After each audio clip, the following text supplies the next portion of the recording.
Today we have four students who are going to be sharing their experiences with us, specifically students who have started their higher education journey at tribal colleges or universities. And we know that tribal colleges and universities really, I think Dr. Arvizo said earlier something, she said it so well, they lead the way in being culturally grounded and tribally led. And that's really, they provide such a great foundation for our students as they enter into the healthcare pathway fields. So, we have four different students here. Well, some of the students, some certain current students, one former student, people at different stages in their journey. We have Anna Robertson, who is a scholar at Salish Kootenai College, and is going to be attending dental school next year. We have Jesslyn Chief, a scholar at Nevada State University studying nursing, who is an alumna of Navajo Technical University. Kyle White, who's an alumnus of Navajo Technical University and the University of New Mexico, and he's currently working in public health. And Layla James, who's a scholar at Navajo Technical University and is preparing to take the MCAT exam. And we are very grateful to Breanna de Leon, who's PhD candidate at University of Pittsburgh, and also one of the co-leads for the East and Southern Plains region of IHEART. And she's going to be acting as our facilitator and moderator for this session. Thank you all very much for joining us today. Kathy, do we have all of the panelists that we need? They don't have their cameras on, so if you could turn your camera Okay. on for us, that would be fantastic. And then I Great. can add you to the stage, if you will. And I'm not sure that Kyle is here. Kyle, am I missing Oh, you? Kyle was here earlier today.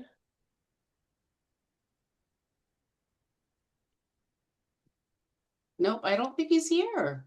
All right, maybe we'll get started and I'll check in on him. Maybe he got kicked out or, had to step away for a second. And thank you all so much. And Jessalyn is, I know she's here. She's not on video. Oh, there we go. Thank you, Jesslyn. Okay, there we go. We can start, Sarah. Okay. Hi, everyone.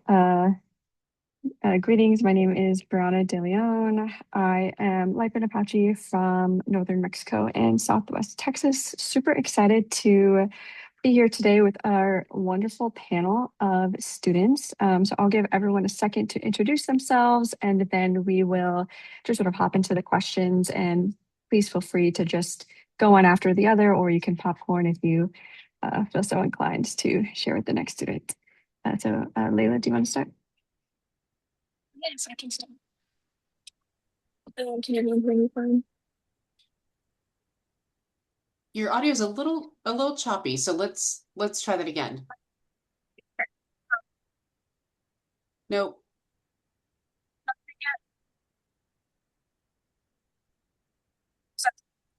No. Is it just me? It's not just me, right? Oh yeah, it's a little bit choppy. I wonder, Layla, if you could try without earbuds, just using the mic of the computer. Can someone go first while I get this situated really That quickly? actually sounds a lot better already. I Yeah. don't know what just happened, Oh, but yeah, that was it. okay. Okay, so you can hear me great now. Yeah. All right, perfect. We just need to give you a little hassle, Layla, and then it's good to go. Sorry about that. You're good. No, it's fine.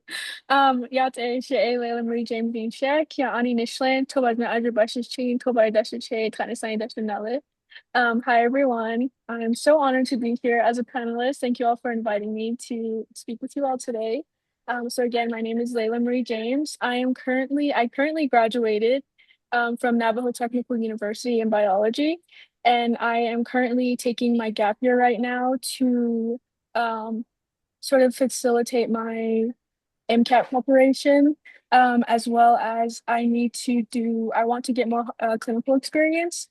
So far I just have research experience, so I'm planning on doing that right now. But yes, happy to be here.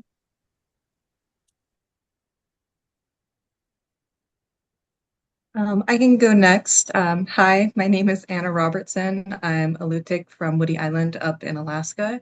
I'm getting prepared to move over to Oregon to attend the OHSU program for the Y East program. It's basically a 11-month long post-bac program that ultimately leads to a conditional acceptance into dental school.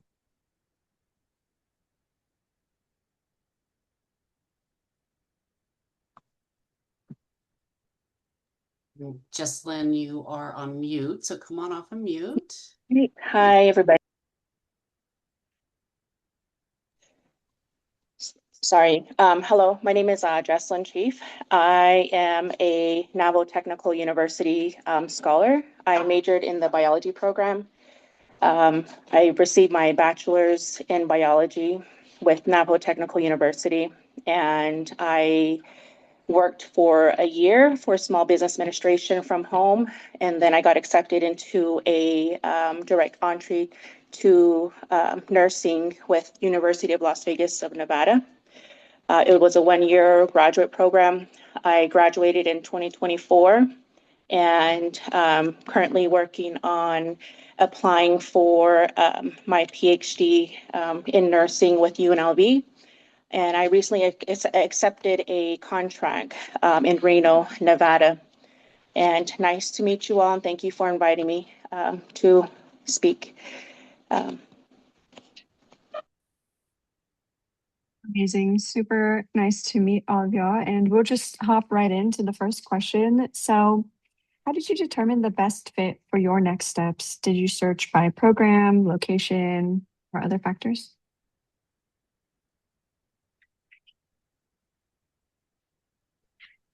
For my program, I actually applied to OHSU's School of Dentistry.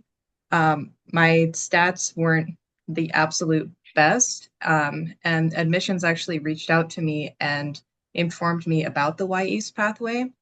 I had also previously kind of heard about it at the SED conferences, and that's the Society for American Indian Dentists.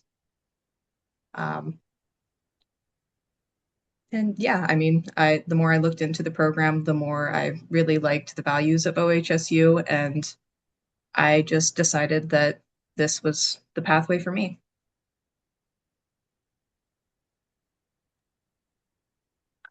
So I guess the path that I took is a gap year.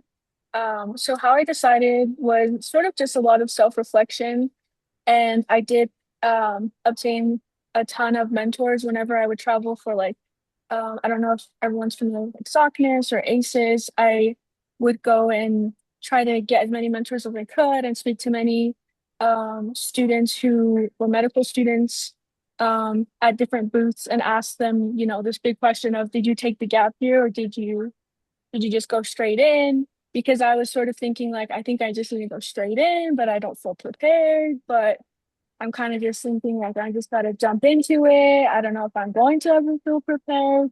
But after speaking with so many different mentors and so many different students who had to make the decision that I made, that I currently made, they kind of all were like pro gap year and pro like just take some time before going into medical school. It's a time for you to be able to, you know, completely prepare yourself for this. It's sort of like it's like this big, I think, life decision going into medicine and you know figuring out exactly where you're gonna go into and then also what specialty you're gonna go into. So I determined that I wasn't quite ready to make those decisions right now and that I needed some time, especially since I hadn't had any sort of clinical experiences. And I had just done solely research in my graduate or undergrad. So that's something that I sort of helped me to steer towards the pathway that I'm in now, just self-reflection and guidance.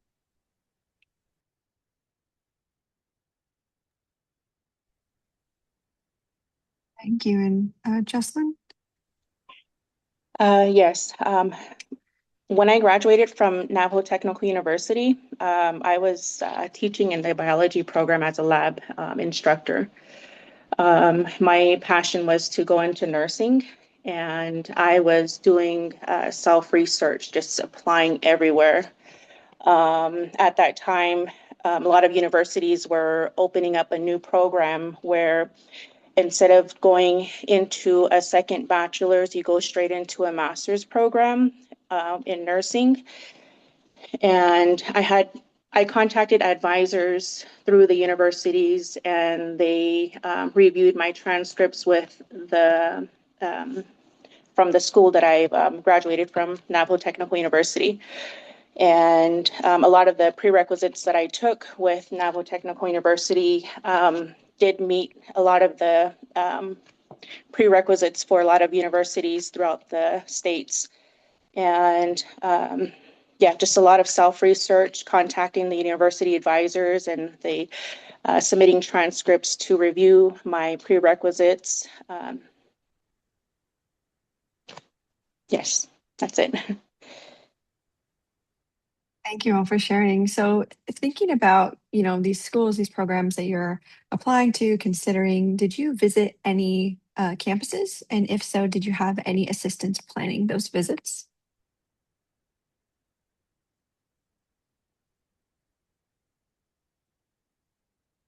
For me, I did actually visit the OHSU campus beforehand. I'm currently on a scholarship called the Stars Scholar, Stars Scholar Scholarship, and it provides about $500 each year for travel to or from professional development events. And since this was a program that I was, considering applying to, it did fall underneath that. I was able to reach out to Dr. Chloe Craig and coordinate a visit with her, and I was able to actually tour inside the school, which was very nice, just to kind of know what type of environment I was going to be going into. It was definitely a lot bigger than my current school right now, but it's nice to be prepared and know what the institution is going to look like, where you're going to be taking classes, and even meeting some of the staff while I was there.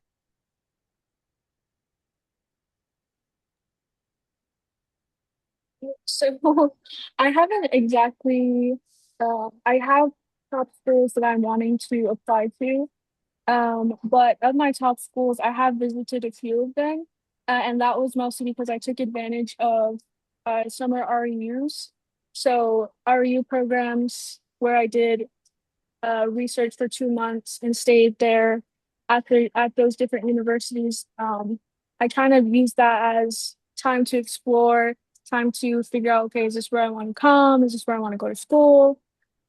So because I was able to do that, it was paid for, of course, and I was able to spend an extended, like, lengthy period of time there, and sort of also get an idea, because I'm doing research, I'm kind of like a student in a way, like a research student. So it kind of gave me an idea of, like, okay, this is kind of what it's going to be like. Um, and I did try to get into some of the medical schools where I could help maybe shadow a medical student or just something like that. And that kind of really helped me to gain some experience and to be able to get an idea of the schools that I was planning on going to. So yeah, so definitely summer RUs are very helpful in that sense.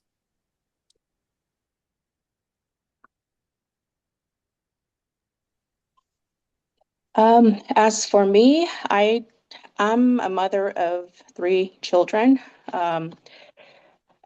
I did a lot of virtual visits with the universities that I was interested in, through advisors that I was working with. And they were able to give me information on local tribal communities, such as childcare assistance.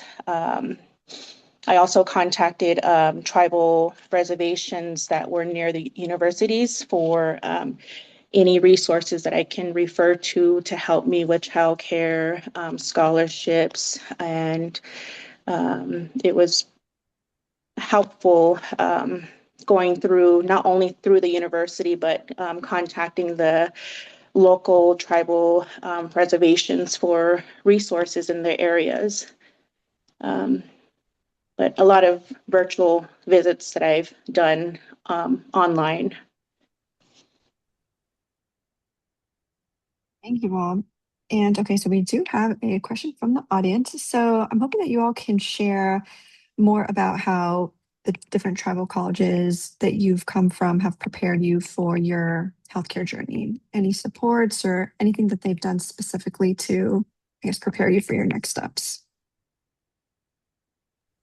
I would just like to jump in quickly and see that I saw Kyle joining. So I'd like to add him to the list of the rotation for questions, answers. Thanks, everyone.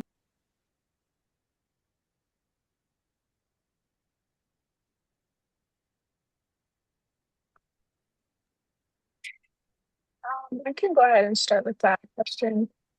So I feel like in Navajo Technical University specifically, we have an amazing chairwoman of School of Science at Navajo Technical University. And because we have such a very low student to professor ratio, she's able to work with each of us individually to figure out exactly what it is we are passionate for and exactly what it is we want to go into.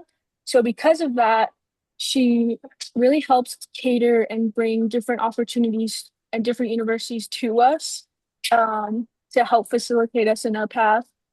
Such as for myself, I want to go into medicine and I want to get an MD. So she sort of helped facilitate me into bringing Yale School of Medicine to partner with Navajo Technical University so that I can sort of get in that sense of um, sort of experiencing different universities and different medical schools. So I definitely think that Navajo Tech, um, they really, really do care about each individual student and what each individual student is passionate for, and will definitely try to help facilitate and cater to that student to make all of those dreams and goals, aspirations true.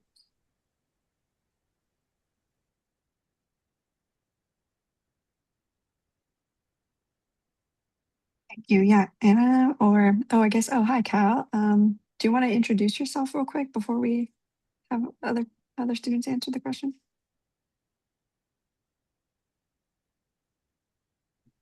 Oh, sorry. Okay. Hello, everyone. My name is Kyle White. I am from the Checkerboard Navajo Reservation. I graduated with my bachelor's in biology at Navajo Technical University, and last year I received my master's in public health at the University of New Mexico in community health. So right now I am doing a 1 year fellowship with ASPPH, and I'm working specifically with my tribal health department, OK and Wingate Health and Human Services Division. Thank you. Thank you. And if you did not hear the question, we're basically just asking if you can share a little bit about how your tribal college has helped you prepare for your health professions journey and your next steps. Yes, for me, my experience, I started out at the University of New Mexico for about like 3 years, and that's when the pandemic hit. So I made the decision to transfer back home in Crown Point, where NTU is located, and as well as like family passing. So my mom was very close to me and my sisters. So that was also another reason why I went back home to take care of our land. Also take care of two of my sisters. And I was happy to see that there was a biology program there. And so all of my credits transferred from UNM to NTU. And I received a lot of support from my professors, helping me with navigating college again, and at the same time taking care of my sisters. And I did talk to one of my professors at the time that I wanted to transition into something more along like the health science field, like public health. And so they wrote excellent recommendations for me. I decided on UNM for my master's, and one of the requirements for entering my master's program was to be familiar with like the health literature through PubMed. And so I was able to take bioinformatics and biostatistics to help fulfill those requirements. So I was happy to get more of like the practical work at NTU and smoothly transition into my master's program. So I'm very grateful for that because I didn't really have that many like struggles um, going through my program. Um, and as well as gaining a lot of experience with um, different projects that our NTU PI has given us, like through uranium tailings or other USDA funded grant projects. So I was also mostly focused on like food stuff, like food sovereignty work, um, and just getting like the whole like public health experience as much as possible before my master's program.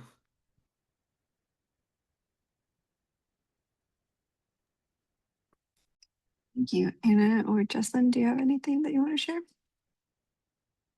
Yeah, so for me, going to a tribal college was definitely a choice that was largely influenced by my father. He also attended a tribal college back when he was going to school. And when I was looking at going back to college, starting again, I had previously gone to a university back up home in Anchorage, and in that big university, I didn't really feel as though it was the right fit for me. I also knew that I wanted to work in IHS facilities throughout my career, and I wanted to diversify my knowledge of the different types of peoples that I would be able to serve. So I decided to go to Salish Kootenai College, one, because my mom is from Oregon, so it's a little bit closer to home. And two, it was a very small school. I mean, there was 5 people in my organic chemistry class, which was really amazing. And it's definitely a more personalized experience. I mean, here we call our teachers by their first names. And it's definitely more of a friendly feeling, which makes for a better learning environment because you're not afraid to ask questions. You're not like your teachers can look at you and know exactly what you're thinking. And also, there's a lot more opportunities for finding programs specifically for Native students in order to help them succeed in their future endeavors.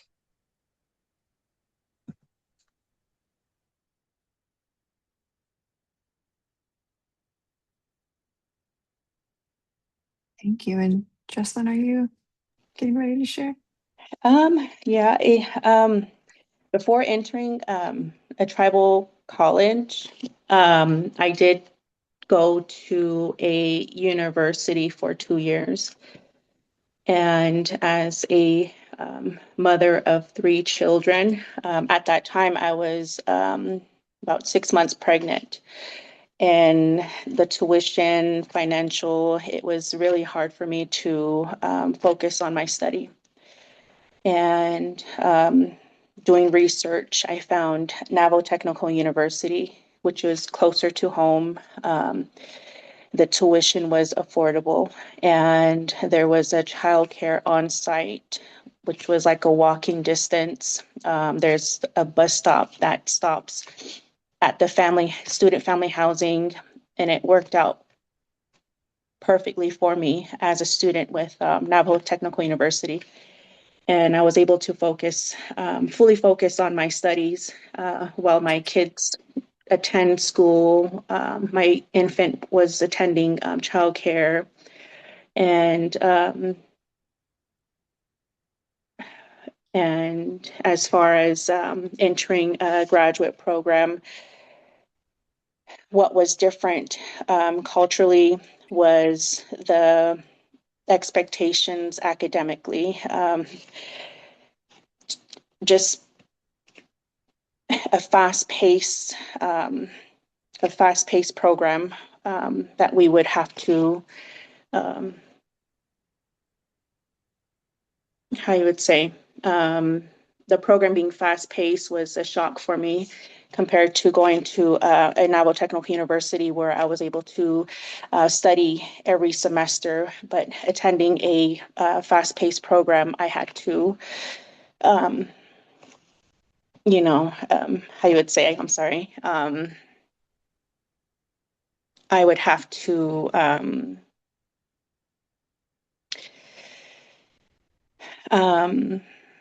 adjust to the academic expectations. Thank you for sharing that. And that actually opens up perfect for the next question. So I'm hearing a lot about other, non-Indigenous colleges, universities, programs, and I'm wondering what, if any, cultural shocks y'all experienced at those other, I guess, non-native programs, colleges. I can go first. For me, I learned that yeah, grad school isn't like undergrad. Um, for my cohort, it was a mixture of a lot of nurses and already like doctors in my program.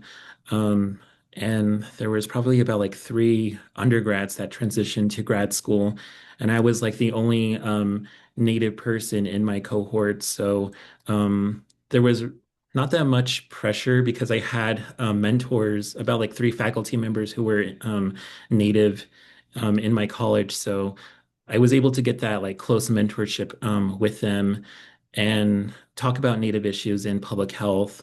But as for like the classroom setting, like I took a social determinants of health course where each week we discuss like a specific population. So like week 8 would be like Indigenous Peoples Week. That was probably like the only time we were able to discuss like Native issues and and just like on the surface level, specifically to like New Mexico. But I sort of wish that there was like more Native courses at my college. More like focused on, I don't know, like indigenous food sovereignty, like I mentioned that before, or even like indigenous like mixed methods, like how to approach like an evaluation project using indigenous methodologies and whatnot. I believe the college now is working on those courses. But yeah, it would have been a little bit more helpful for me to get those experiences.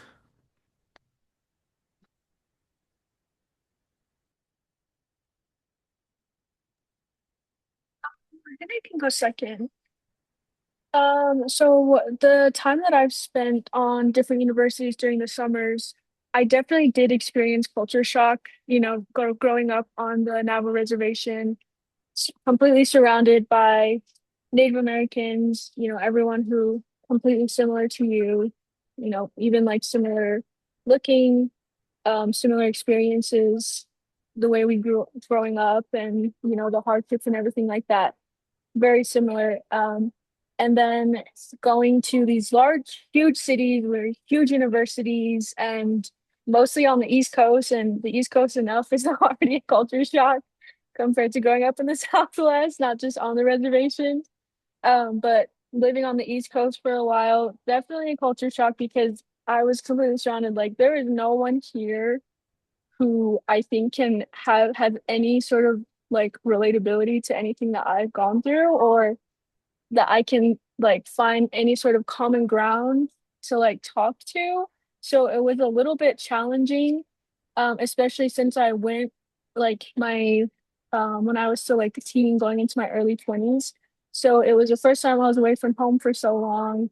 And it was just like completely like this big culture shock. And what really helped me was sort of looking for those different outlets that these larger universities have, like pertaining to Native Americans, like Native American culture homes, Native American faculty, reaching out to them and getting sort of like being able to get some home onto these larger campuses so that I can sort of like help to center myself and, give myself some strength that like everything's gonna be okay. And, you're doing this for a bigger picture to, most of us wanna I think most of us want to go into medicine so that we can give back to our communities. At least, that's why I'm pursuing medicine so passionately, to, give back to the Native American communities. And that kind of just helps you prepare. So definitely our youth and just those summer experiences are very, very, I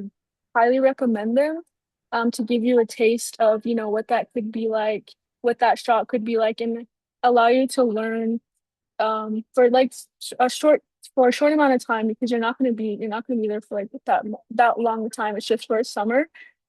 So it helps you to prepare like with a short amount of time, um, what to what to just prepare for, what to expect, and then how you can start navigating all of that.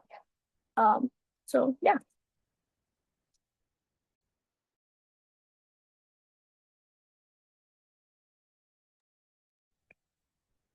Yes, Anna or Jesslyn, do you have anything to add? Honestly, when I was at other universities, it was like 10 years ago. I was still learning how to be a student. The first college that I attended was the community college, and I was still living at home. So there weren't really a whole bunch of huge culture shocks. I would say the biggest one for me was actually when I moved to Montana and started attending SKC because I had never been to Montana before. I had never lived on a reservation.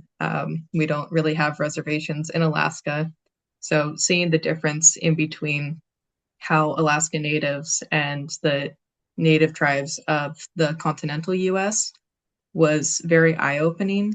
And I'm very, very thankful for this experience.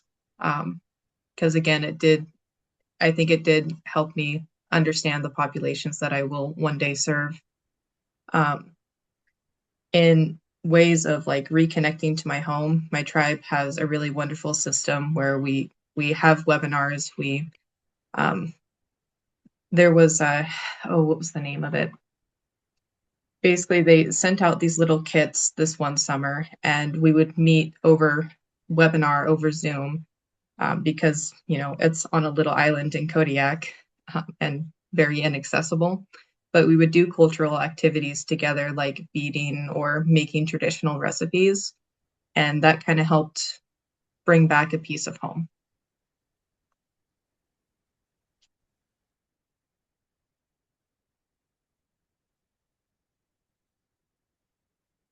Thank you. And Jesslyn, I think that you were shaking your head. No, you didn't have anything to add. Okay. No worries. We can hop to the next question. So, have you found any cultural outlets or connections that have been beneficial at your current school? I know, Anna, you were just talking about being able to be on Zoom. Anything specific to school that you all have found?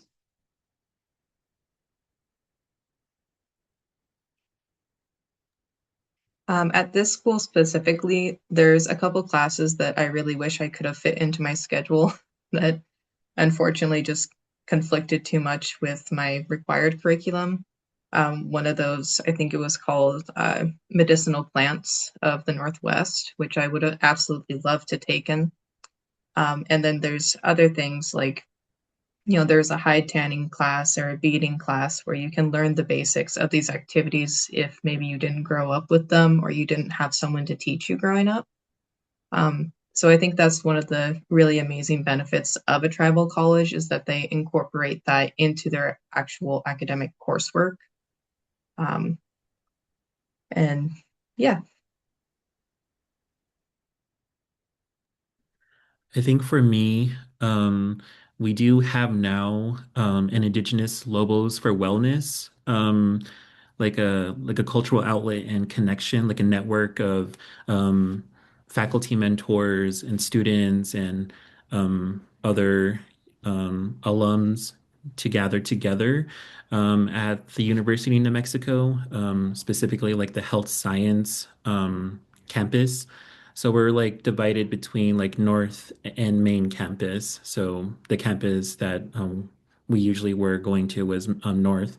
There wasn't that many programs like specifically for like Native scholars and just people trying to connect. But there was a lot of them at the main campus, but mostly catered to like undergrads.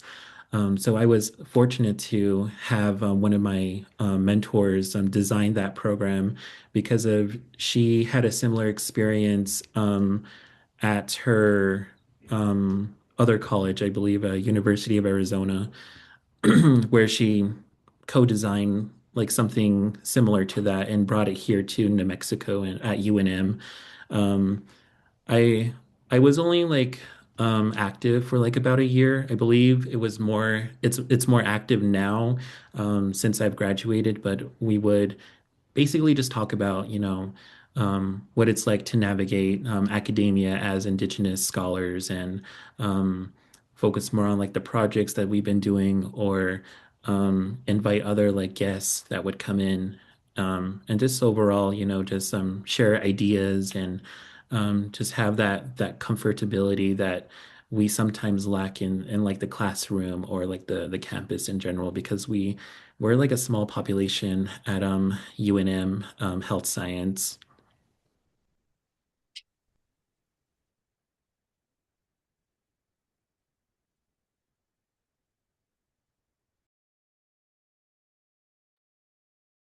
Thank you, Layla or Jesslyn. Do you have anything to share?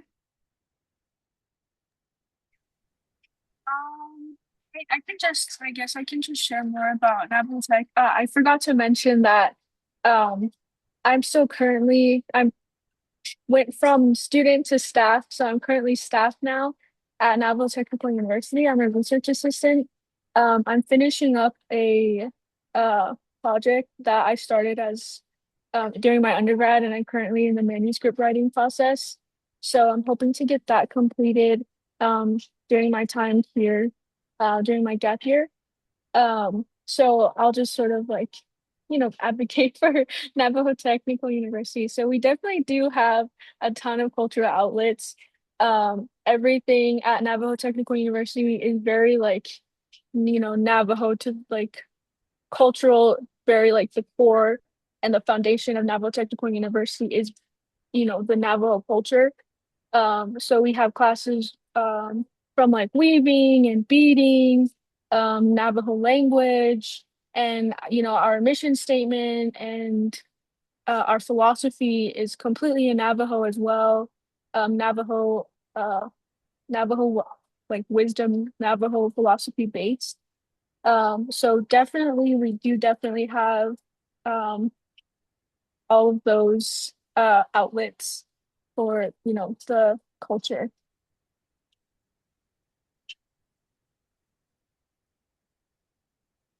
And we do the cafeteria does serve traditional food as well, which is also very cool. But yeah, but that's it. Thank you. And Jesslyn? Um, I with the University of Las Vegas, Nevada, I didn't have time to connect with any, excuse me, tribal clubs at my local school, but I did.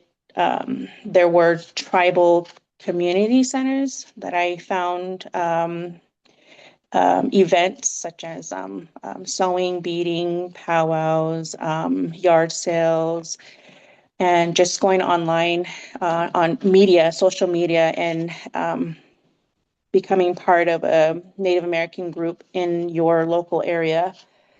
But as far as Navajo Technical University, there was a lot of events as a student, a family, as a family student, or I'm sorry, as a student living on campus with children, there was always a lot of events going on, such as running, like what is explaining, beading, sewing, basketball events. Yes.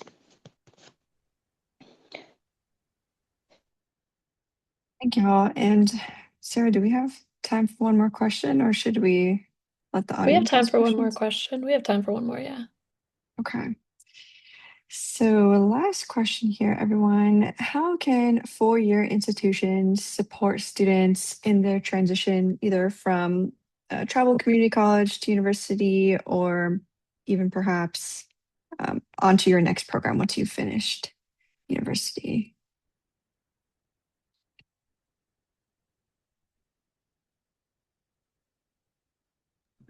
I can start off. I think it would be nice to have like an exchange. Maybe like UNM would partner with like Navajo Tech and have like instructors like teach, their students and vice versa, just to get that experience at the university level.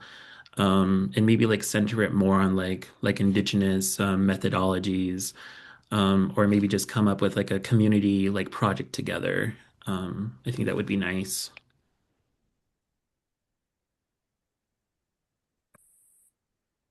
Um, I honestly, I think it needs to start earlier.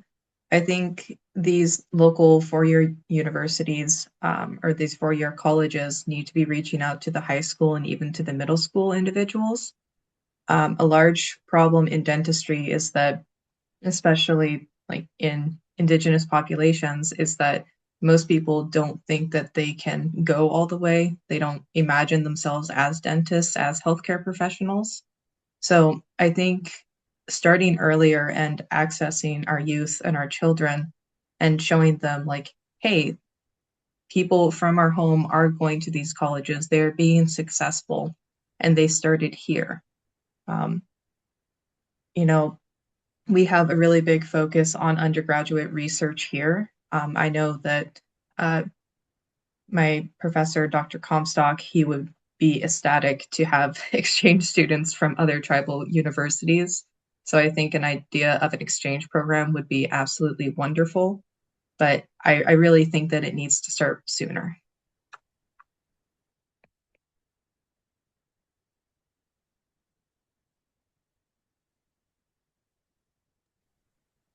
Sorry, I sort of prepared for this question more of how four-year universities have helped me with the transition. So I'll sort of answer it in that way. Um, but I would say, just overall, just the coursework, um, I think completely helped to prepare me for this transition of going into medical school, of preparing for the MCAT, and also just having that one-on-one relationship with faculty um, really definitely helped me. And then another thing that I think I recommend the most out of everything almost are just trying to get your hands on some of those summer research experiences for undergraduates. I think those really, really help students who are at four-year institutions with just building character, maturity because you're on your own, different city, different state, most likely, um, on your own, figuring out what to do, how to live, and then also um, experiencing these larger universities. And then, because it's a lot more, I feel like I kind of have that advantage at Navajo Technical University because it's local, that I can still have some dependency on family and some dependency on like, the NTU is so much very much like a family. They kind of we all take care of each other. So, my professor sometimes if I'm getting a little lazy, she'll be like, Layla, where are you at? You need to come to class. And I'll be like, okay, I'm coming right there. But, experiencing those summer RUs, you kind of have to get that, okay, I can't let this happen. I need to get into that lab on my own. So it kind of helps prepare for that sense as well. So yeah, so I definitely highly recommend those summer RUs.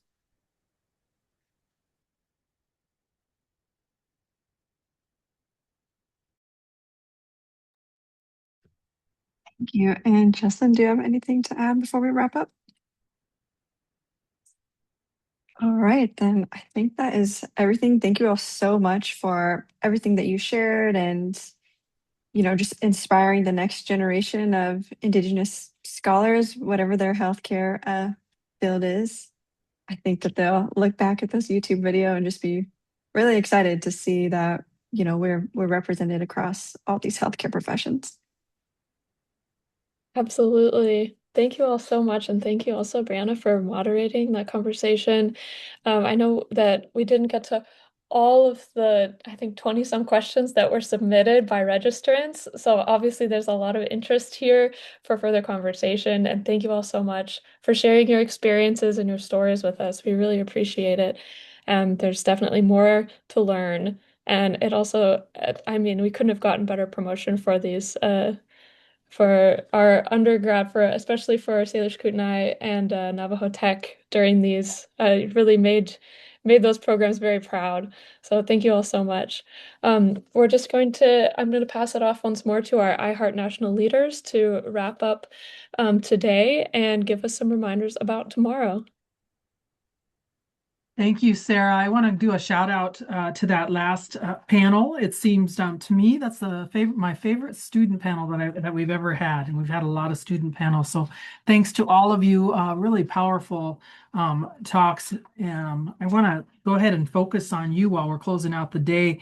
You know, your comments about the benefits of the tribal college, which personally I've been a supporter for forever. But you named a lot of those benefits, like the close proximity to home, allowing for lots of cultural benefits. And we know a lot of our Native students, especially the ones who we know are going to go back and serve our communities, tend to want to start out closer to home. But that personal contact that you mentioned that you all got, and that phenomenal mentor who we need to all reach out to for iHeart, Dr. Irene and Yangwei. I probably just killed her name, but we'll definitely be reaching out to her. She sounds phenomenal. Also, the lower costs associated with it, and then covering for families, like we heard from from Jesslyn about having daycare available and having things for families, and even being close to the bus line. So all those benefits that we heard, and then the strong message that we heard from all of you about recommendations for transferring from there to the to the four-year universities, you know, recommending we heard it loud and clear, that recommendation of summer programs to help orient you to those other colleges, which can seem quite foreign, as was pointed out early on by Anna. I love what Anna said about the tribes having, each tribe having their webinar way to reconnect their folks to their community. I'm going to reach out to my own tribe to say, why aren't you doing this? So great job, Anna. Thanks for that point. The personal mentorship that all of you mentioned, Kyle, I think you said it best in a couple of your comments. Finding the local Native community, it was pointed out by Jesslyn. And then exchange programs for teachers. We've actually done that here at the University of Minnesota, exchange for professors between the tribal college and the four-year. Also exchange programs for the students. I hadn't thought about that. That was a great idea. And then Anna, you pointed out the need to start early. Absolutely. That's the point of iHeart. You need, personally, I think we need to start at pre-K, or, prenatal, but they're making us start at pre-K. So we'll go from there. And then I want to make a last comment about all four of you. It's clear, we know that the literature shows that students who start early in learning different languages have a very strong confidence base. I feel like the same could be said by you students who started out these tribal colleges. You have a certain confidence about you that you've taken from those tribal colleges, and I think is helping you pave the way forward. So big wish for sharing your stories. That was a great way to end this